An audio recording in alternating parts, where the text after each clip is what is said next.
नमस्कार मित्रों, स्वागत है आप सभी का एक बार फिर से आपके अपने चैनल द स्टोरी छोरी पर।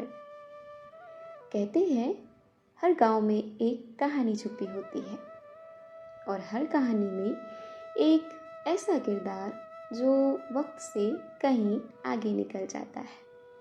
और आज हम ऐसे ही एक कहानी की शुरुआत करने वाले हैं जो लिखी है श्री अतुल कुमार राय जी ने, और कहानी है चांदपुर की चंदा। आइए सुनते हैं। जनवरी 2006। घड़ी सुबह के 7 बजा रही है। घने कोहरे में सिमटकर बलिया रेलवे स्टेशन सफ़ेद पड़ गया है। 2 दिन से दिल्ली मुंबई जाने वाली गाड़ियाँ 10-10 घंटे की देरी से चल रही हैं। इस कारण बहुत सारे यात्री परेशान हैं, तो कुछ यात्री अभी भी प्लेटफॉर्म की तरफ टकटकी लगाए देख रहे हैं। कहीं कुछ भी दिखाई नहीं दे रहा है। चारों तरफ गलन से भरा एक ठंडा सन्नाटा है जो वक्त के साथ फैलता ही जा रहा है। इधर प्लेटफॉर्म नंबर 2 से आती ए चाय गरम की आवाज़ इस सन्नाटे को चीर रही है। तब तक पूछताछ केंद्र पर हलचल होने लगी। 2-4 यात्री उठ खड़े हुए। उनको देखकर बाकी लोग भी खड़े होने लगे। अचानक सूचना प्रसारण यंत्र में किसी ने जोर की फूंक मारी। यात्रीगण कृपया ध्यान दें, जयनगर से चलकर नई दिल्ली को जाने वाली स्वतंत्रता सेनानी एक्सप्रेस प्लेटफॉर्म नंबर 2 पर आ रही है। ये सुनते ही चारों तरफ हल्ला शुरू हो गया। गाड़ी का इंतज़ार करके थक चुके सारे यात्री अपने अपने स्वेटर, मफलर, अटैची, बक्सा, गठरी, झोला, कंबल ठीक करने लगे। देखते ही देखते कोहरे को चीरकर धुआं उड़ाती, सीटी बजाती स्वतंत्रता सेनानी एक्सप्रेस प्लेटफॉर्म नंबर 2 पर खड़ी हो गई। गाड़ी खड़ी होते ही जनरल बोगी से लड़खड़ाते हुए 5 अधेड़-नुमा युवक उतर रहे हैं। पांचों की उम्र तकरीबन 25 से 30 के बीच है। सबके हाथों में झोले और पैरों में गोल्ड स्टार के जूते हैं। मुंह से गुटखा टपक रहा है और आंखों तक लटकती जुल्फों से रूसी झड़ जैकेट पर गिर रही है। पांचों को गौर से देखने पर यकीन हो जाता है कि इस देश में सिर्फ ठंडा ही नहीं बल्कि बेरोजगारी और महंगाई भी बढ़ रही है, और सरकार को सबसे पहले युवा कल्याण मंत्रालय और मद्य निषेध मंत्रालय को एक में मिला देना चाहिए, क्योंकि जिस दिन ठीक से मद्य निषेध हो गया उस दिन युवा कल्याण अपने आप हो जाएगा। थोड़ी देर में पांचों लड़के आंख मलते हुए स्टेशन के बाहर आ गए। बाहर आते ही आपस में विचार विमर्श करने लगे। सबसे होशियार दिखने वाले एक लड़के ने गुटखा थूककर कहा, बंधु आमोदर स्टेशनटा पेचोने छूटे गेछे। चुप करो दादा, वहाँ गाड़ी का स्टॉपेज नहीं था तो कैसे उतर जाते? यहाँ से हम लोगों को रिजर्व ऑटो पकड़ के चलना पड़ेगा। ऑटो का नाम सुनते ही पांचों ने झोला उठाकर ऑटो स्टैंड की तरफ कूच लिया। इधर सुबह से सूने पड़े ऑटो स्टैंड पर भारी भीड़ उमड़ पड़ी।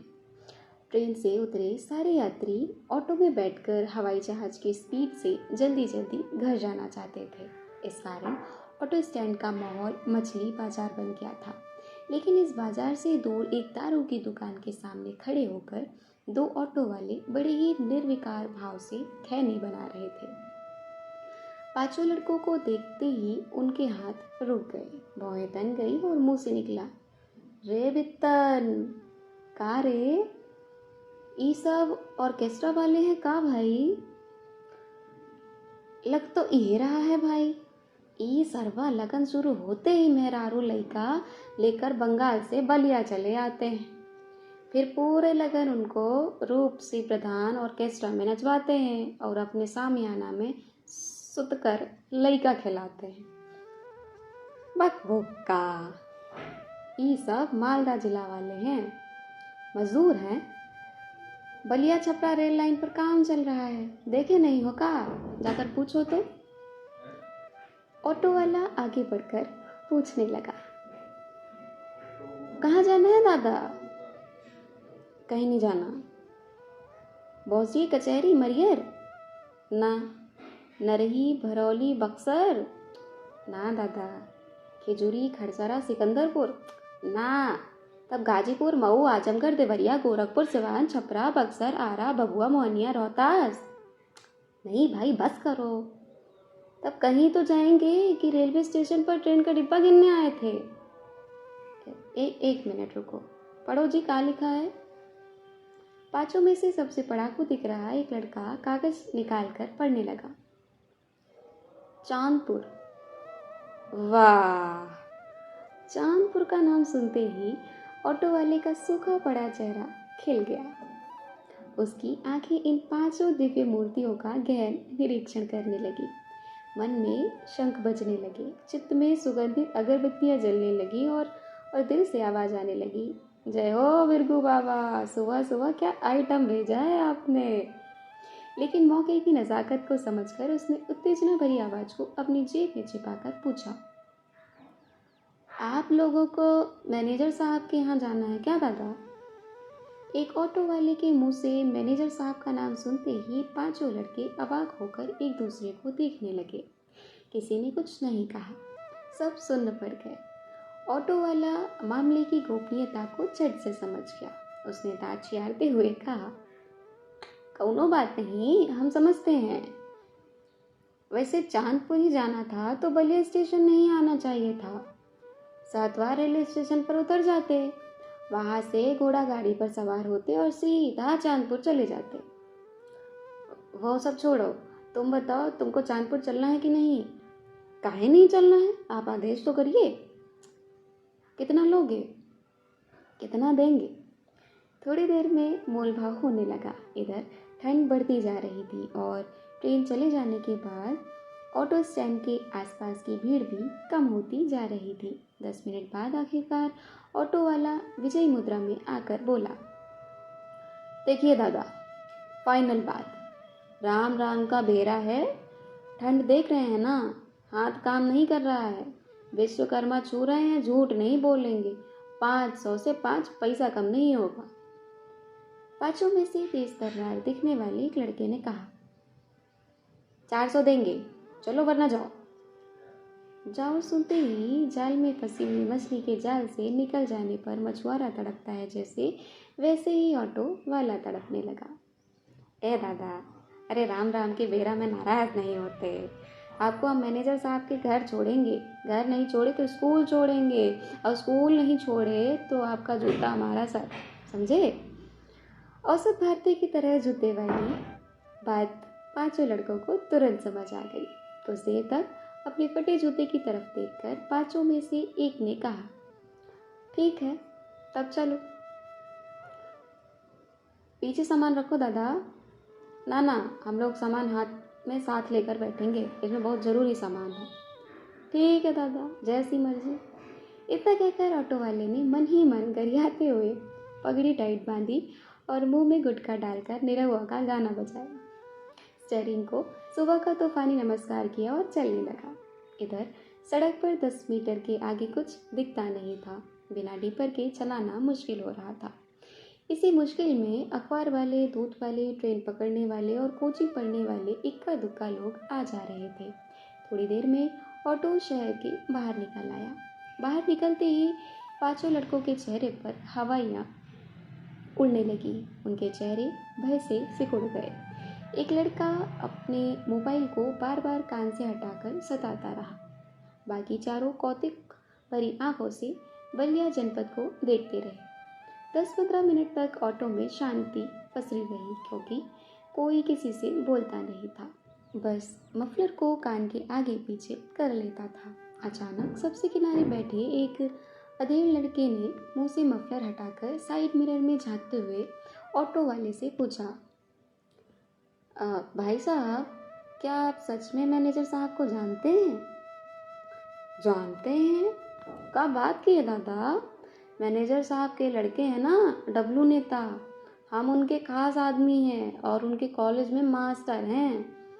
मनोहर मास्टर, वो हमारे खास आदमी हैं। अब इससे ज़्यादा क्या कहें, चलिए रहे हैं, देख लीजिएगा। डब्लू नेता का नाम सुनने के बाद पांचों लड़कों ने एक गहरी सांस ली। ऑटो वाले ने गियर बदल दिया और साइड मिरर साफ करते हुए बोला, दादा एक पैसा का भी टेंशन मत लीजिएगा।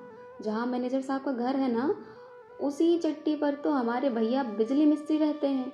किसी से पूछेगा तो फूकन मिस्त्री का नाम, चांदपुर का बच्चा बच्चा जानता है उनको। ऑटो वाले के धड़ाधड़ जवाब से पांचों यात्रियों को थोड़ा आश्चर्य हुआ। इस आश्चर्य में थोड़ी देर फिर चुप्पी रही। नीरवा का गाना भी बंद हो गया, लेकिन ऑटो वाला साइड मिरर में सबका चेहरा पड़ता रहा और मन ही मन मुस्कुराता रहा। थोड़ी देर बाद उसने अपने रूखे चेहरे पर आत्मीयता का क्रीम पोत कर पूछा, दादा एक बात पूछें? हाँ पूछो। आप लोग बंगाल से यूपी बोर्ड का फॉर्म भरने आए हैं का?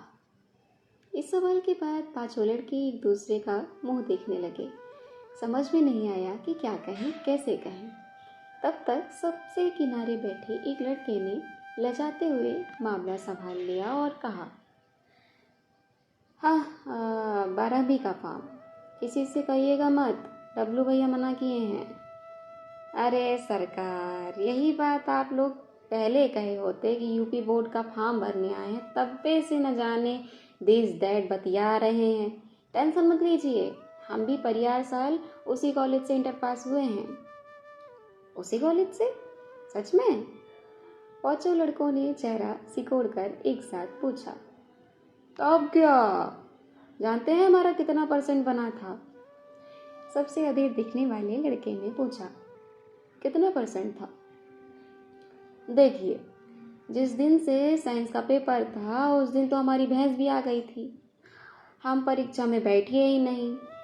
अब हमारी जगह हमारे बड़का भैया का छुटका सरवा परीक्षा दिया था, इसलिए 65% आया, नहीं तो ये बूझिए कि हमारा 75 से ऊपरे हिल गया होता। अचानक पांचों लड़कों के चेहरे पर हंसी तैर गई। इस बार हंसी का आकार लंबवत ना होकर आयताकार हो गया। ऑटो वाला तीर सही जगह लगने की खुशी में गाना भोजपुरी से बदलकर हिंदी कर दिया। दिल दीवाना। इधर सामने सड़क पर सुनहरी धूल उड़ रही थी और दूर देश से आए इन अजनबियों की आंखें अब सड़क किनारे उगे सरसों, मटर, चना के फूलों को देख रही थी। सामने गेहूं के खेत हवा में हिल रहे थे और आसमान से सूरज थोड़ा थोड़ा झांकने लगा। तभी पीछे बैठे एक लड़की की नोकिया मोबाइल पर रिंगटोन बज उठा। इश्क दी गली बिच नो एंट्री। उसने झट से कान में फ़ोन सटाकर कहा, हेलो हेलो हेलो डब्लू भैया, आवाज़ आ रही है? हेलो हेलो, हम भोर से ही आपको कॉल कर रहा है। हम लोग आ रहा है, गाड़ी मिल गया है, छपरा में गाड़ी से उतरा है। हम लोग बलिया वाली एक्सप्रेस पकड़ लिया है। हेलो हेलो भैया हेलो। ऑटो वाले ने गाड़ी की आवाज़ कम कर दी और पूछा, टॉवर भाग गया का जी? हाँ दादा। आपका बेसनल है कि हच है? बेसनल है। तब बे ना भाग गया, हच लीजिए, हच एकदम चलेगा गच गच। इस बात का पांचों लड़के मुस्कुराने लगे। इधर सूरज भगवान की कृपा से कोहरा कुछ कम हो गया।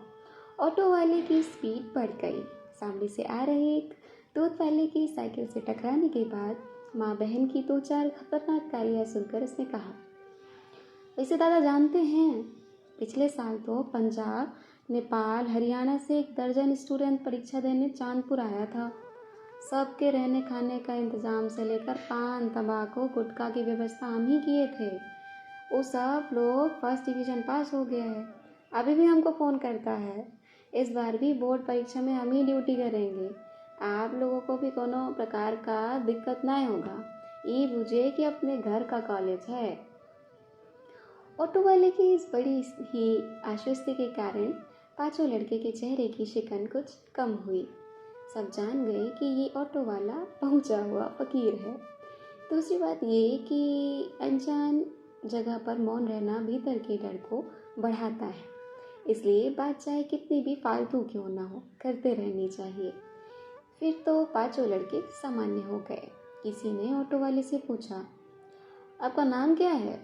ऑटो वाले ने गियर बदल कर कहा, अब स्कूल का नाम तो गोवर्धन है दादा, लेकिन चांदपुर में सब बित्तन कहते हैं।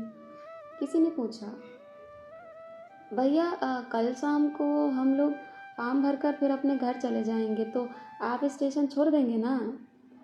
क्या बात की है, स्टेशन का चीज़ है, कहेंगे तो कलकत्ता छोड़ देंगे। हर साल चांदपुर की फजलू बैंड पार्टी का नचनिया लाने हम ही तो कलकत्ता जाते हैं। जानते हैं, पिछले साल तो नचनिया आया था, उस साला आज भी हमको कहीं देखता है तो चुम्मा देकर लव यू बोलता है। लेकिन ये सब लड़ संकट से हम दूर रहते हैं, बदनामी ना होता है जी, अगले साल ब्याह करना है। पांचों लड़के हंसने लगे। लेकिन ब्याह का नाम सुनते ही सबसे अधेड़ दिखने वाले लड़के ने पूछा, भैया हमारा भी शादी नहीं हो रहा है, किसी तरह से इस साल इंटर पास करना बहुत ज़रूरी है। ये बताइए, सच में यहाँ परीक्षा में नकल करने का सुविधा मिलता है ना? ऑटो वाले ने आंखें चौड़ी करके बताया, अरे महाराज, जो स्टूडेंट बलिया जिला में हाई स्कूल इंटर पास नहीं किए होगा उसको तीनों त्रिलोक 14 भुवन में ब्रह्मा विष्णु महेश भी नहीं पास करवा सकते हैं। और सुविधा तो इतना है कि बस सुविधा शुल्क दीजिए और ब्लैक बोर्ड पर पेपर हर कर दिया जाएगा, छाप लीजिएगा। लिख नहीं सकते हैं तो पैसा दे दीजिए, अपने चुपचाप बैठे रहिए, कॉपी आपकी लिख दी जाएगी। मने बूझिए कि मैनेजर साहब देवता आदमी है, देवता। हर साल 100-150 जैसे बुजुर्ग छात्रों को हाई स्कूल इंटर में पास करवाते हैं। पितन की इस बात ने जादू का काम किया। पांचों लड़के एकदम ढीले पड़ गए। एक दो लोगों ने अंगड़ाई और जमाई लेना शुरू कर दिया, मानो अब तक का सारा तनाव छूमंतर हो गया हो। तब तक अचानक ऑटो की स्पीड को पीडब्ल्यूडी के ठेकेदारों ने नाकाम कर दिया। ऑटो गड्ढे की संगति पाकर हिचकोले खाते हुए मध्य लय में कथा करने लगा। एक लड़के ने जमाई खत्म करते हुए पूछा, दादा अब चांदपुर कितना दूर है? ऑटो वाले ने झट से ब्रेक मार दिया और एक पान की गुमटी तरफ देखकर कहा, भैया एक पान खा लेंगे तो 1 किलोमीटर और नहीं खाएंगे तो 3 किलोमीटर मान कर चलिए। पीछे बैठे पांचों लड़के फिर मुस्कुरा उठे। उधर टूटे फूटे रास्तों और झाड़ियों के बीच कोहरे से झांकता हुआ वह मील का पत्थर दिखने लगा, जिस पर लिखा था चांदपुर 1 किलोमीटर। थोड़ी देर बाद उसी पत्थर के सामने एक आदमी आया और लोटा लेकर बैठ गया। पांचों लड़कों ने गुमटी की तरफ मुंह फेर लिया। उन्होंने देखा पान वाला अब चूना लगा रहा है और बगल में एक साइकिल वाला मोटरसाइकिल का पंचर बना रहा है। इधर घड़ी 8:30 बजा रही थी। सूरज अब आसमान में साफ साफ दिखने लगा है। सामने एक पुल पर कुछ लड़के बैठकर ट्यूशन जाती लड़कियों को ताड़ रहे हैं। 4 लोग एक भैंस और पाड़ी को पकड़कर जबरदस्ती खींच रहे हैं। इसी बीच एक साइकिल झट से गुजरी। साइकिल सवार को देखते हुए पान की गुमटी से ऑटो वाला खड़े खड़े चिल्लाया, देखिए दादा देखिए, वही मनोहर मास्टर हैं, मैनेजर साहब के यहाँ जा रहे हैं। वही आप लोगों का फॉर्म भरेंगे और वही परीक्षा में आप लोगों की कॉपी लिखेंगे। ये सुनते ही पान की दुकान वाला हंसने लगा। पंचर बनाने वाला मुस्कुरा उठा। पांचों लड़के दूर जाती हुई उस साइकिल को आंखें फाड़कर देखने लगे। उनकी आंखें उत्साह से चमक उठी। बित्तन पान खाकर टॉप गियर लगा दिया और ऑटो फिर से दौड़ने लगी। देखते ही देखते आंखों के सामने हजारों एकड़ में फैले गेहूं और सरसों के लहलहाते खेतों का नैनाभिराम दृश्य नृत्य करने लगा। पांचों लड़कों का दिल चांदपुर को देखने के लिए बेताब हो उठा। आगे की कहानी अगले एपिसोड में, तो बनी रही हमारे साथ द स्टोरी पर। धन्यवाद।